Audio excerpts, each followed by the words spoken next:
For today's mini lesson, we are going to look at significant figures. By the end of this, you will be able to express and manipulate chemical quantities and biological numbers using scientific figures. And you're going to be able to properly communicate and process with respect to the correct use of significant figures. So, significant figures in a measurement consist of all digits known with certainty plus one final digit, which is estimated. So if we look at a ruler and it goes to the tenths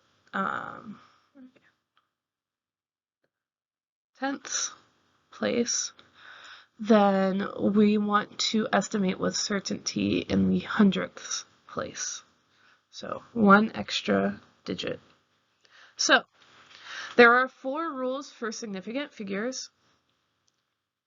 The first rule is any number that is not a 0 is always significant. So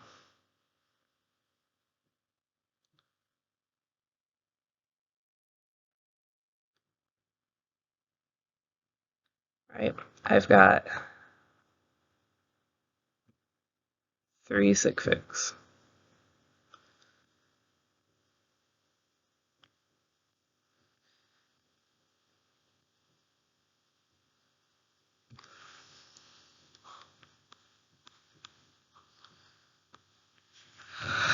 So zeros between non-zero numbers are always significant as well.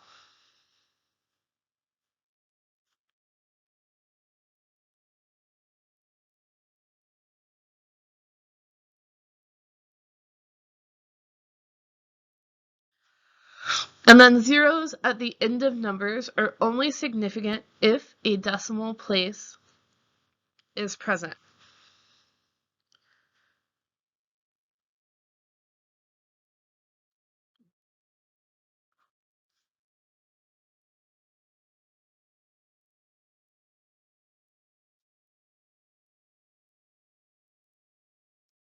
And zeros at the beginning of the numbers are never significant.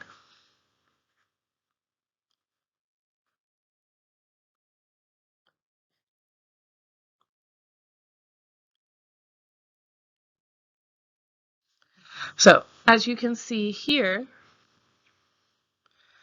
there is a decimal place. So if I put a 0 back at the end of this, it would be 2 significant figures. But I don't start counting my significant figures until I reach my first non-zero number. So how do we determine significant figures? So we look for non-zero digits, and they are all significant. And then we look for zeros between non-zero digits. Those are also significant. Then we start looking for a decimal place.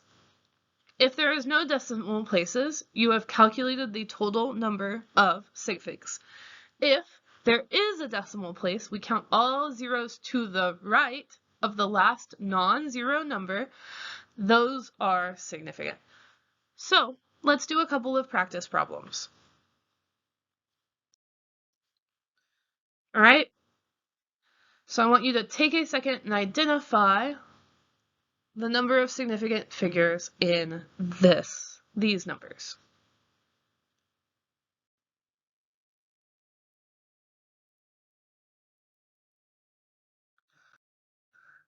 All right, so to identify, let's go through the first one. So I'm going to count the number of non-zero numbers, right?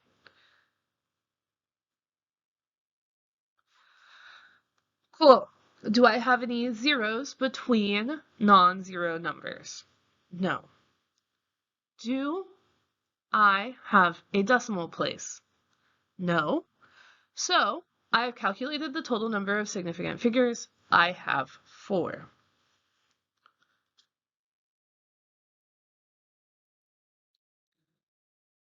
All right, let's do this one together as well. So count the total number of non-zero numbers. 1, 2, 3, 4. So non-zero.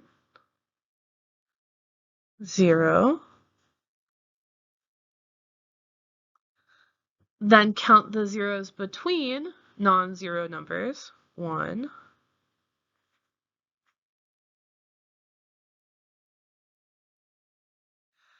Do I have a decimal place? Yes. So any zero after my last non-zero number is significant.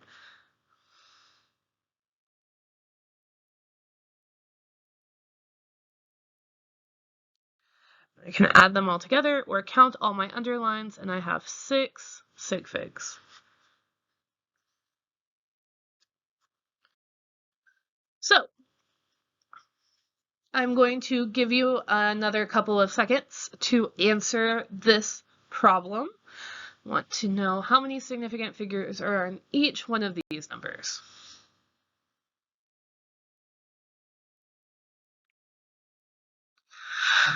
So now that we've looked at what the significant figure rules are, now let's talk about rounding. So rounding in all of science is used to make sure mathematical calculations are only as precise as the least precise measurement. The precision of a calculation must be identified by the precision of the original measurement and must follow the significant figure rules and calculations. So let's talk about rounding, because I see a lot of students struggle with rounding. So numbers 1 through 4, we round down. So it equals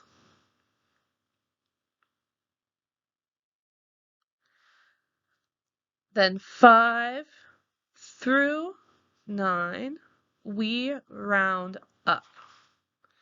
So if I look at example 1, I have 5 sig figs and I want 3 sig figs, right? So it's 1, 1, 2, 3, right there. I'm going to truncate the number. So 4,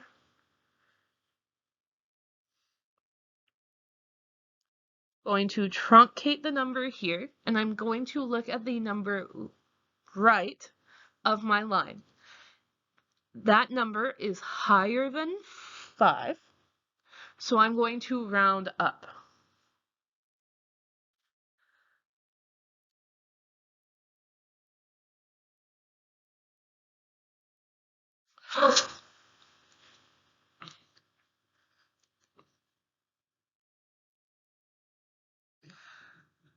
The next number, 8.0065,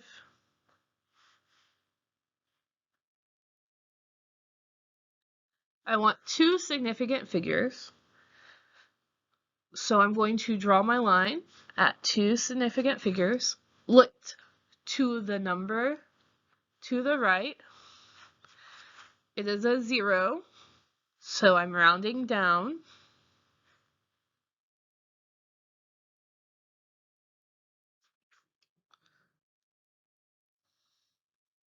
Then my final one,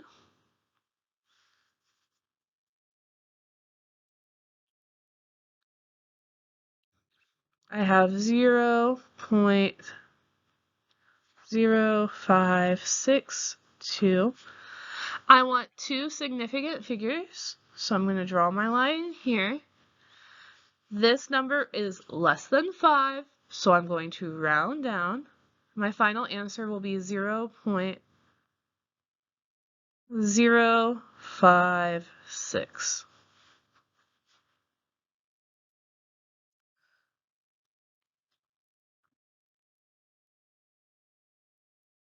So, when adding and subtracting, the number must always have the same number of decimal places as the measurement with the least number of decimal places. For multiplication and division, the answer must have the same number of sig figs as the measurement that has the least number of sig figs.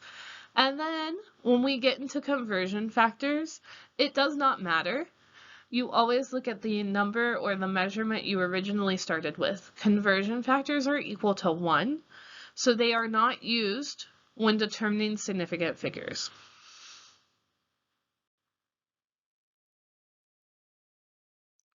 So let's look at adding and subtracting first. I'm going to do the first one, and then I'm going to let you do the second one.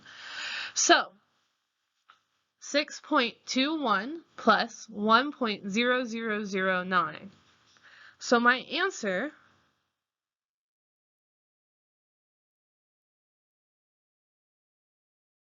oh, my 9 disappeared. 1.2.7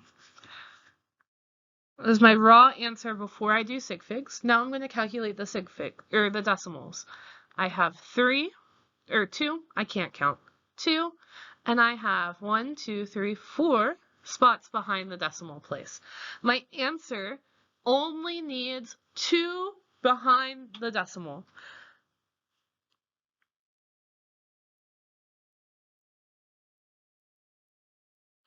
Truncate it here. Do I round up or down? Down. So that would be my answer. All right, I'm going to let you do the next one on your own.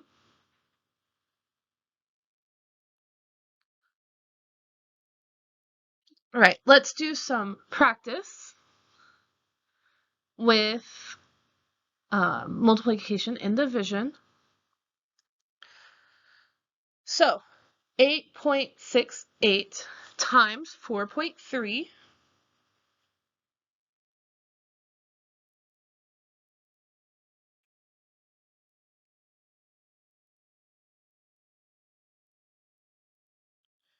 would be 37.324.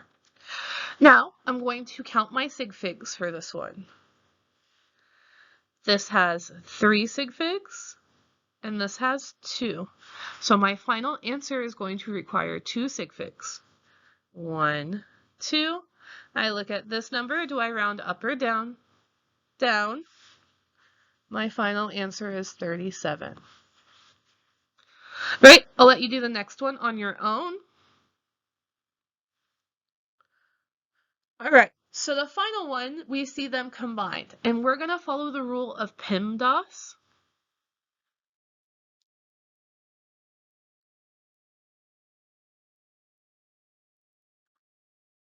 When we do this problem. So we're going to multiply first, use the correct number of sig figs, and then we're going to add or subtract, and then follow the decimal place.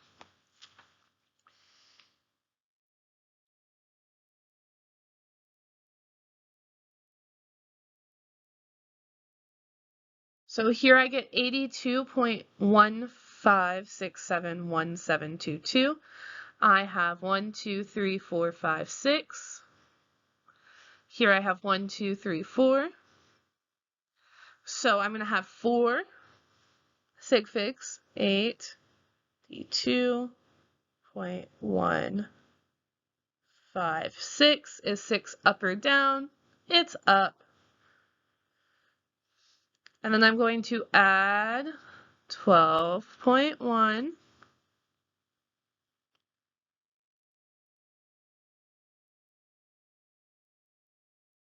So I get 94.25.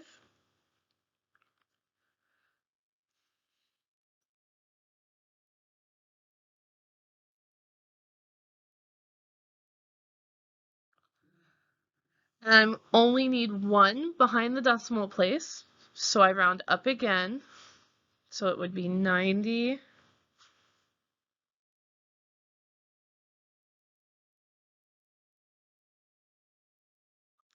4.3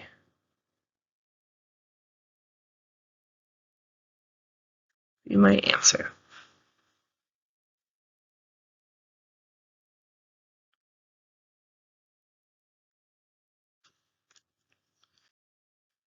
All right, so Our final thing is when taking measurements in the lab, only report significant figures, record all digits that you are certain about, plus one slightly uncertain digit if you are able to. Always take measurements to 1 decimal place past the smallest graduation line. Estimate 1 additional digit after the digits you know for certain. Graduated cylinders, rulers, and thermometers. Beakers, flasks, and bottles are not used for measuring. Measure only with graduated cylinders.